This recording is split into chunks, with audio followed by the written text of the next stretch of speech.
Hi friends, நம்ம இந்த வீடியோவில் சிக்கன் நக்கட்ஸ் எப்படி செய்யலாம் பார்க்கலாம். ஃபஸ்ட்டு இந்த ப்ரெட்டை வந்து சைடு இருக்க ஸ்லைஸ் எல்லாம் நம்ம கட் பண்ணி எடுத்துடலாம். இந்த கருப்பாக இருக்கதை எடுத்துடலாம். நம்ம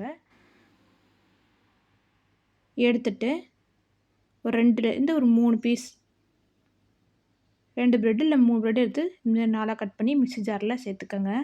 அப்புறம் வந்து சிக்கன் வந்து போன்லெஸ் அது வந்து சின்ன சின்ன பீஸாக கட் பண்ணி போட்டிருக்கேன். முழுசாக போட்டிங்கன்னா அரைப்படாது, சீக்கிரம் அரைப்படாது. அதனால் சின்ன சின்ன ஸ்லைஸாக கட் பண்ணி போட்டிருக்கேன். இது தேவையான உப்பு. நீங்கள் இதை ஈவினிங் ஸ்நாக்ஸாக கூட ட்ரை பண்ணி பார்க்கலாம். அடுத்து வந்து மிளகுத்தூள் கொஞ்சமாக சேர்த்துக்கிறேன். அப்புறம் கொஞ்சம் மஞ்சத்தூள், 1/2 ஸ்பூன் அளவுக்கு மஞ்சத்தூள்.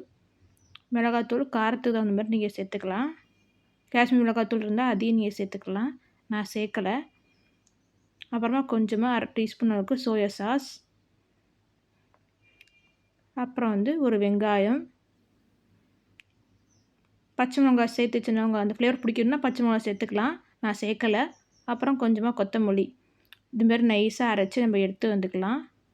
தண்ணி துள்ளி கூட ஊற்றக்கூடாது நீங்கள். இப்போ வந்து ஒரு பவுலில் மாற்றியாச்சு. ப்ரெட் க்ரம்ஸ் இருந்தால் அதையும் நம்ம தனியாக எடுத்து வச்சுக்கலாம். இப்போ வந்து ஒரு கடாயில் எண்ணெய் சேர்த்துட்டு அது நல்லா காயட்டும். காஞ்சதும் சின்ன சின்ன உருண்டையாக உருட்டி உங்களுக்கு எந்த ஷேப் வேணுமோ அந்த ஷேப்புக்கு வந்து நீங்கள் வந்து செஞ்சுக்கலாம். எனக்கு வர ஷேப்பை நான் செஞ்சுக்கிறேன். கையில் தேவைப்பட்டால் எண்ணெய் சேர்த்துக்கிறேன். ஆட் பண்ணி தடவிட்டு நீங்கள் இது பண்ணிங்கன்னா ஷேப் செஞ்சிங்கன்னா வந்து ஒட்டாமல் வரும் நமக்கு கையில். மேலே ப்ரெட் க்ரம்ஸ் தூவி எண்ணெய் காஞ்சதும் போட வேண்டியதுதான். இப்போல்லாம் எண்ணெய் காஞ்சிருச்சு. இப்போ வந்து சேர்த்துட்டு நல்லா பொரியட்டும்.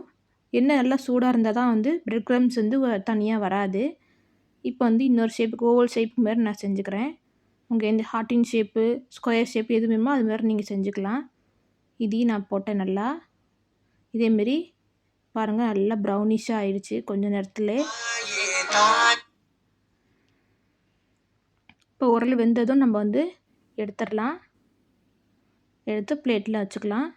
இதேமாரி எல்லாத்தையும் உங்களுக்கு எந்த ஷேப்பில் வருமோ அதுமாரி நீங்கள் வந்து பொரிச்சு எடுத்துக்கலாம். ஆல்ரெடி சுவையான சிக்கன் நக்கட்ஸ் நீங்களே வீட்டில் ட்ரை பண்ணி பார்த்துட்டு எப்படி இருந்துச்சு கமெண்ட் பண்ணுங்கள். Thank you friends.